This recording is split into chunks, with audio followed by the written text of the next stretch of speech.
Here I am, R-A-W, a terrorist, here to bring trouble to phony MCs.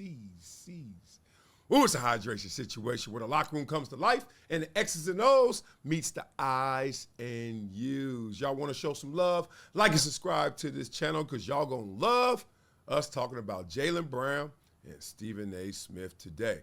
So we all know that they had some dust-ups, some beef this summer because of the Olympics and how they picked the 12 members of the Olympic team. And they end up picking 13 Celtics, but not one named Jaylen Brown. Everybody's like, oh, dang, how you going to do all that, boy?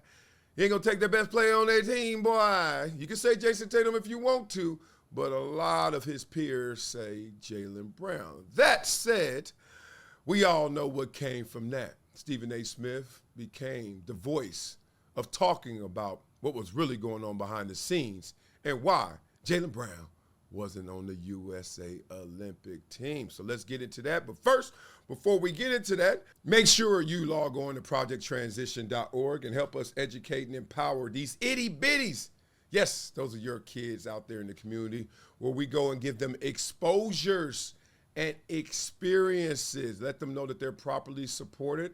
We know how tough parenting can be, and we got to make sure we all do our part. So at Project Transition, we make sure we educate and empower these underserved kids so they can serve the world their dreams and make them a reality. So how can you do that? By becoming a gym member.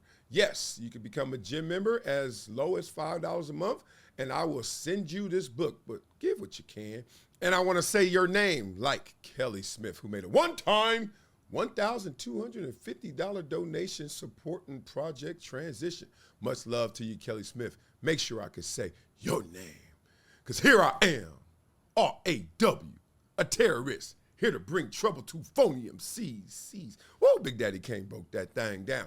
And right now, Jaylen Brown's going to try to break it down. Why is he going to break it down with Stephen A. Smith? Well, we all know this summer what happened, right? So let's get to it. Where Stephen A. Smith was in response to Jaylen Brown not being on the USA Olympic team and saying, hey, unnamed sources say it was your attitude, not marketable, hard to deal with, etc. Stephen A. Smith says, do y'all believe me now? That is the handle of Jaylen Brown. Do I need to reveal my sources now? Is it not obvious now? How in the hell is a $300 man not a champion and NBA Finals MVP, who's clearly a top 2 player on the Celtics and a top 15 player in the world, not chosen for Team USA because his teammate, not named Tatum, is selected before him? Come on, y'all. Jaylen Brown wrote previously at Nike, this what we doing? And he got the eyes out. What's that about? Well, we all know, let's just sum it up once again for those who are not in the know, that when you talk about the shoe companies, and you can go back to Magic and Bird, you go back to Jordan, obviously, but the shoe companies started to realize the endorsement power had more than just buying power. It had more than just, oh, these shoes are fresh, and that's the end of our impact in terms of the game of basketball or all the sports that they market to. Michael Jordan really broke through with that. And as they were breaking through with that, you got to remember the NBA all of a sudden, off-tape delays starting to become a national sport that everyone could get behind. At that time, what was it, boxing? Football was there. People weren't really on to basketball like they are now. So then Michael Jordan hits, shoe companies hit. At the same time, since they're starting to hit, they realize, hey, how do we get more Michael Jordans? How do we get more Magic Johnsons and Larry Birds? We got to invest. Who do we invest in? The kids. So you invest in the youth. You start to not only invest in the youth, but you start to invest outside our borders to globalize the game. So all this money, where's this money coming from? The NBA's been around. They ain't investing, are they? Oh, yeah, they got on board too. So the NBA gets on board to spread the money around and spread the money down to the itty bitties, you know? And they also started to form things like the G League, et cetera. You start to see NBA youth camps everywhere, et cetera. And them shoe companies, Nike, I'm using their name because he used their name. Nike sitting there saying, it's interesting. Look at these little kids, so impressionable. All right, so this is what we're going to do. That little youth league over there that is probably barely funded, if not underfunded, let's hook them up. So I went to a high school that got hooked up. Westchester High School. I think in the mid-'80s, they hooked them up. It felt like it happened before I got there, because certainly when we were there, all we could talk about, man, we got Nike jerseys, what? Right? Now, I went to the school for basketball. It was one of the, if not the school for basketball. Shout out. Trevor Reeves is an alum. Shout out. At that time, we had the Ball twins. They went to state. James Gray, my teammate, Gumby. We had dudes over there at Westchester High School. Sam. We had ballers. Coach Zam was the guy. Anyway, you can see the seeds being planted. Public school, Westchester, proud to have Nike uniforms. How much were those players getting paid? How much was the coach getting paid? Maybe a couple bucks. Nothing. He's still pushing the dusty Volvo, right? And all this is happening. And Jaylen Brown's like, look, I was one of the top players in the country growing up. I know how a game goes. And I know how these teams were really formed based off of the alliances that they had with the marketing, that they had with the shoe companies. So now Westchester became a Nike school instead of just Westchester Comets. You get it? All right. So Jaylen Brown was in response to that, and it was a lot deeper than just Nike. Really? I'm not a Nike guy. I'm not signing with Nike, so that's what we doing? Okay. But he had more than just one issue, more than one thing to tackle, because Jaylen Brown's like, he confronts Stephen A. Smith on the unnamed sources issue. I think journalistic integrity requires it to go both ways. Ooh, look at that. Look at him here. Jaylen, you ever go like from LA to San Francisco and you drive by like Central California? You see all them farms? I do that in the car. I'll be like, no. And yeah, buddy. Stephen A. Smith saying, let the moon shine.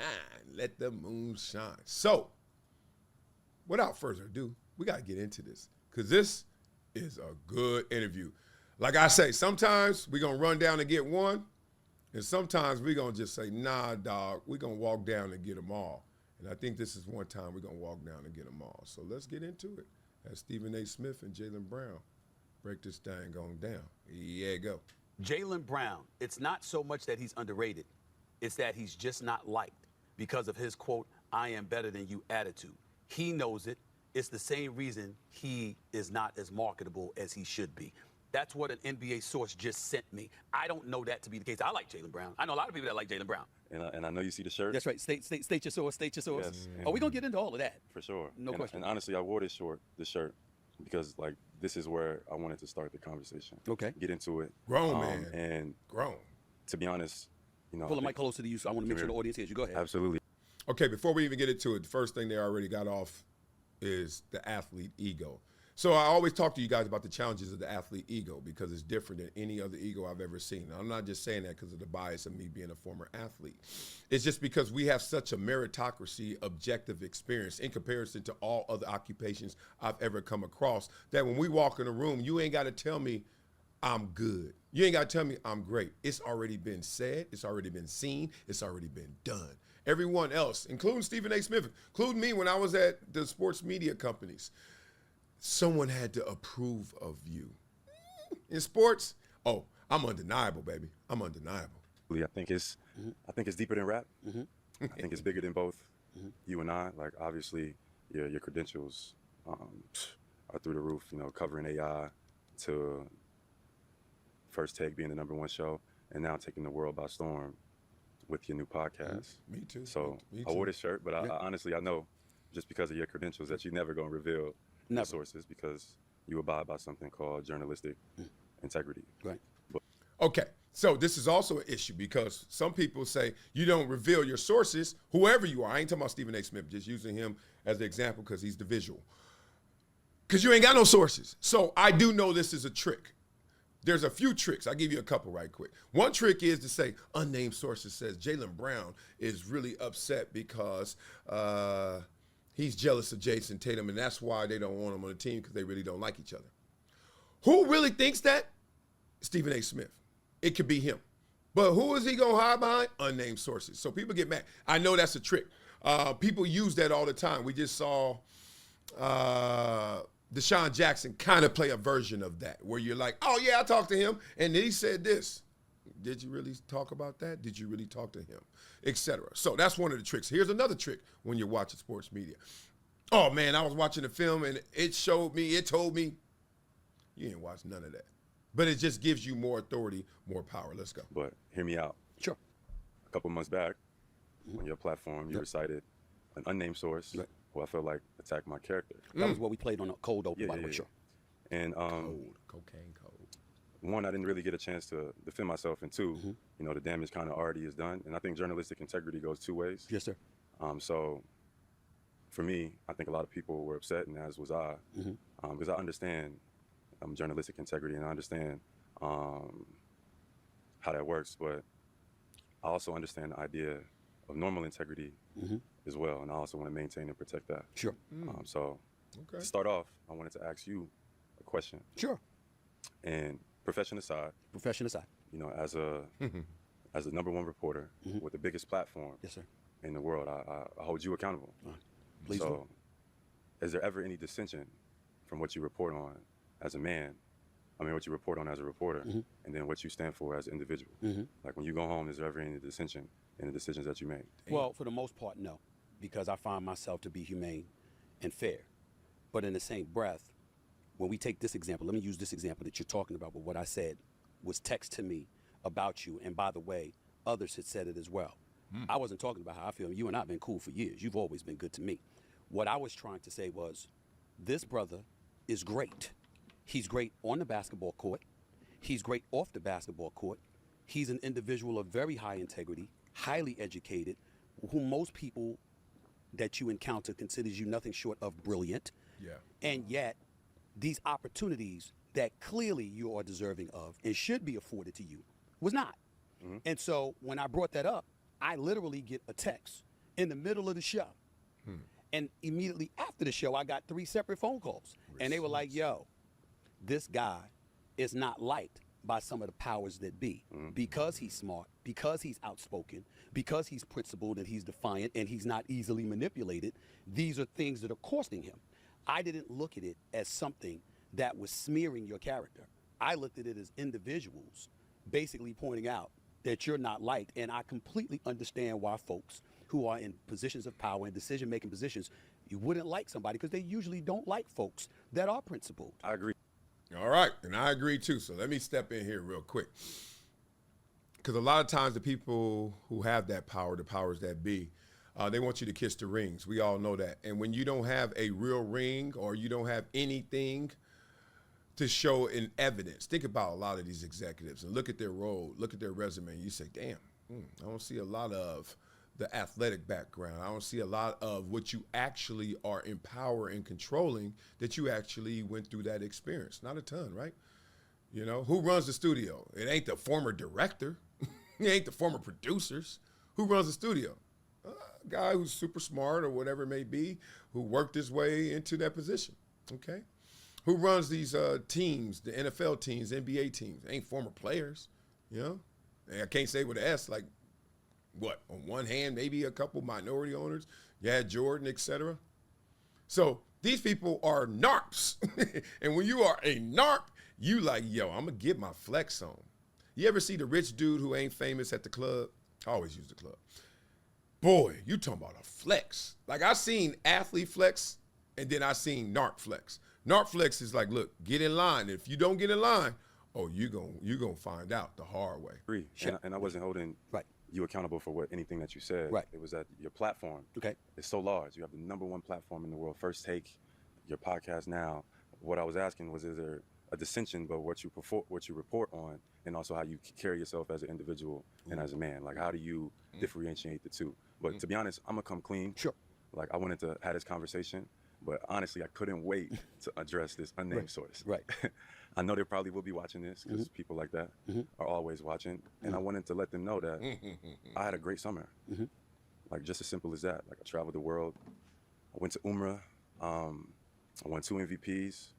I, launched Black Wall Street in Oakland, and made a music video. I had a blast. Right. So I wanted to let them know that I had a great summer. I really wanted to address them directly, but I feel like since this all kind of happened on your platform, I want to send a message to you, to them. Right. Because you're only the person that knows who the source is. And I basically wanted to say to them that I think it's cowardice. I think historically, unnamed sources have attacked some of our greats. And we are not responsible for what they lack in design. Frankly, they can call all their buddies, they pals and friends from all over the world, all the unnamed sources, and they can shove it where they got it from. Whether they think I'm marketable or not, I walk with God. I'm gonna be me and stand with my community in this life and the next, and that's my journalistic integrity. Okay. Go ahead. I wanted to get that off my chest. Sure. It's off your chest. It's on mine right now. Oh, let me just say this. The fact that he had to come out here and just let you know, hey, I had a parallel path. You guys were out there in Paris winning the gold, and I was all around the world showing them what this gold looked like inside my heart, right? Love that. It was his way of saying you're not going to stop the bum rush, and that's to my greater point of the athlete experience and ego. Well, where he's coming from is like, you can't talk your way into who I am, and you can't talk me out of who I am. Like, you can't. You can't undecide, oh, I'm not going to put you on this team. I'm still going to ball. I'm still a champion. I'm still a finals MVP. Like, you imagine living in a world, and I know that world, do you, where they can't say nothing to you. They can take stuff away, but you like, oh, okay. You took $1 away from a millionaire. Oh, I'm not a millionaire no more. I got $999. Come on, man. You know who I am. You know what this is. And now we can start the interview. You can get it all off your chest. I'm not going away because I got to tell you something. He ain't going nowhere. I don't understand why somebody's saying what others may feel about you to hold you back, and they know that you've done nothing to deserve it. I don't understand how that's cowardice for them to talk about what somebody else is feeling. Like, for example, I'm looking at you, and I think about Bill Russell, how principled he was. I think about Muhammad Ali, how principled he was. I think about Kurt Flood, who was the father, of free agency. When you think about what he did in Major League Baseball, I think about Jackie Robinson integrating the sport of baseball. I think about so many highly educated, highly accomplished, highly principled individuals. The word likability is not something that you would attach to them when it came to Madison Avenue and marketability and promotion. So somebody saying this guy is not liked because of that reason, that's not them insulting you. That's not them calling you out. It's them saying the world that we're living in, you're not somebody that's easy to control. You're somebody, you stand on your own, and you're your own man. The principle versus the principle. Y'all know how to spell principle, right? Let's do it like it's school. Principale?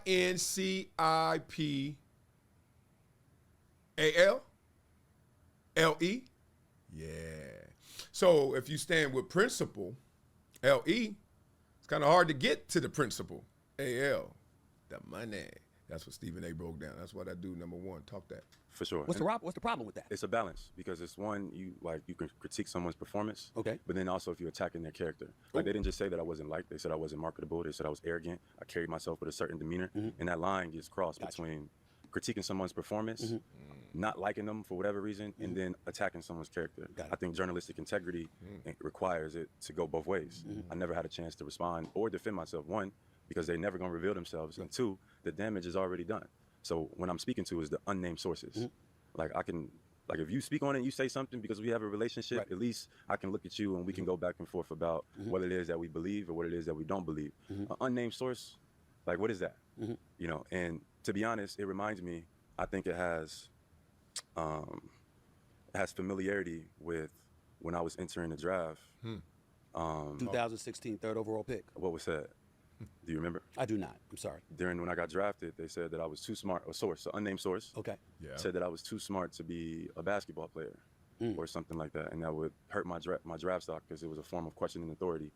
And this source, this unnamed source, who now have said back in 2016. Back in 2016, it was a very popular, subject at the time, and this source kind of reminds me of that as well, and I actually figured out who that source was. Okay. Say it. But How you gonna have on a damn shirt that say state your source and you ain't gonna state the source? This unnamed source stuff, it really irks me. It's like when I see these public lawsuits and they got John Doe, Jane Doe. I'm like, okay, we doing the Doe game. All right, we'll Doe it out. Don't say the other person's name. Whoa, whoa, whoa. Let's Doe it out. Oh, no, we got to protect the victims. What victim? You mean the allegation, the alleged? You mean the one who's making something out there, saying it, making it up? Well, who knows? We got to go through due process, through the judicial. Oh, God, don't get me started. But unnamed sources. If I find out you are unnamed source, oh, you named. Take the un off. I know because of your credentials, your background, your journalistic integrity, we never gonna figure out who that one is. You're not. Yeah. You're not. You're not. I'm not gonna let that happen because I protect my sources. But I will tell you this: there's also a line that I wouldn't allow to be crossed. Like if somebody were to call up and to get into your personal business and try to attack you, I'd have never said anything like that. I'd never let something like that come out of my mouth over the airwaves or anything like that. But somebody pointing to this individual that went to Cal, this individual. I want to read something here. At the time that last year, when you agreed to your new contract extension, 5 years, over $300 million. It says here, you're the youngest person to ever hold a lecture at Harvard, became an MIT Media Lab fellow, was offered a NASA internship, became the NBA Players Association youngest vice president at the age of 22 years of age, and when your historic contract was finalized, you were in a robotics session at MIT. Is that true? That's true. So with all of that being true, I look at somebody like yourself, and I don't consider it a negative because the words that emanated out of somebody's mouth about what was being felt about you forced us to look into your background even more and ask the question, what the hell is wrong with him? Don't do that.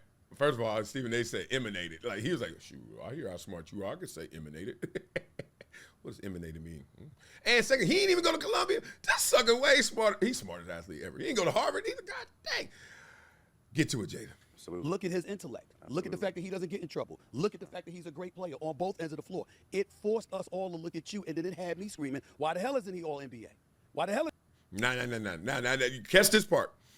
Don't say, because I hate, first of all, I think unnamed sources is cowardice. You know, I really do, even though I've been one before.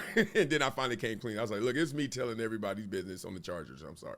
But I don't like this part because it's like, because I use the unnamed source as shield, which is journalistic integrity because I'm protecting my sources. Some things just need to be challenged. We need to challenge that. But the point is, it's a reality. It's a way of life. Now, that's out there, and because you don't like it and because we know it went too far and it crossed the line, but it made us look deeper into you and find all these good things, right? So it's like, I stab you. Oh, I didn't know that you were calcifying in there. Got a little tumor. Like you didn't stab. This ain't surgery. You stabbed me. And all of a sudden, you trying to act like you helping me. Come on, y'all. Why isn't he on the Olympic team? You see what I'm saying? It might have been misconstrued. Right. It may be in my tone. But my issue was never with you. It was with the unnamed source. But I knew that I think because your family told me. I do hold you accountable for your platform. I think we should hold each other accountable. Right. You have the biggest and largest platform. I feel like one of the biggest reporters in the U.S. So I think that should have some dissension at the end of the day. No problem but with that. who I always wanted to address, who I couldn't wait, was this source. Right. So that's why I wanted to iterate Right. to you, to reiterate back to them that whether they think I'm marketable or not, whether they think I'm liked or not, it's not stopping nothing. They can do their worst, and I'm gonna stand with my community, and I'm gonna be myself in this life and the next, and that's what I stand on. All right, let's get up out of there. Damn. Emanate and reiterate and iterate. That was a high-level conversation. That's why I wanted to walk down and go get that. We had to go get all those jewels, all those nuances in that interview. Boy, did they break that thing down to the last compound. I think unnamed sources are punks. I think they're protected by privilege that was given in a time where we didn't have the options to critically think about what that privilege would do in damage. I think that to be an unnamed source today should not be allowed, should not be the way you approach things. I'll tell you why. And I know there's a pro and there's a con. I tell you why. Because unnamed sources are saying things about you to show everyone else in perception why this occurred to you. Okay? So you're trying to make that person get a little closer in accountability to what you know for real. I know him for real. I know Jaylen Brown. Man, him and Tatum don't be talking. Man, he think he better than everybody by a lot. Man, he don't even be speaking to the people who be coming to work. He don't even talk to the cap. He think he the smart. Okay. Meanwhile, you're around Jaylen Brown all the time, supposedly, since you're a source, but you're unnamed, and you have not, or you have said something to him, and this has been the result. He's still cocky. He still think he too smart. He ain't marketable. Now, you're going to tell the whole world who's not privileged to that of how this guy is. You know what else we're not privileged to? How he responded to that. You know what else we're not privileged to? How he really is, because them interviews ain't telling us enough. So you're going to take a slice of your interactions with Jaylen Brown and what you heard, which is hearsay, but you heard it, and now you're going to sum all that up, make this big-ass pizza, and say, here you go. These are all the slices of Jaylen Brown, when it ain't nothing but really just one slice magnified. Punks. I think they punks. That's why I came clean. It happened. I didn't even know I was an unnamed source. First, I just was really cool with Jim Trotter. Why? Because he was the only one that came at me and actually wanted a personal relationship. Wasn't just because he was black. People always say that. I got to get that out of the way. Nah, you know me. I don't go to see somebody and say, oh, race first. You know what I mean? Because I know, boy, I grew up in an all-black neighborhood. Good things happen. Bad things happen. I do not look at race alone. No, sir, not me. Jim Trotter came at me like a dude. What's up, man? Welcome here. Need anything?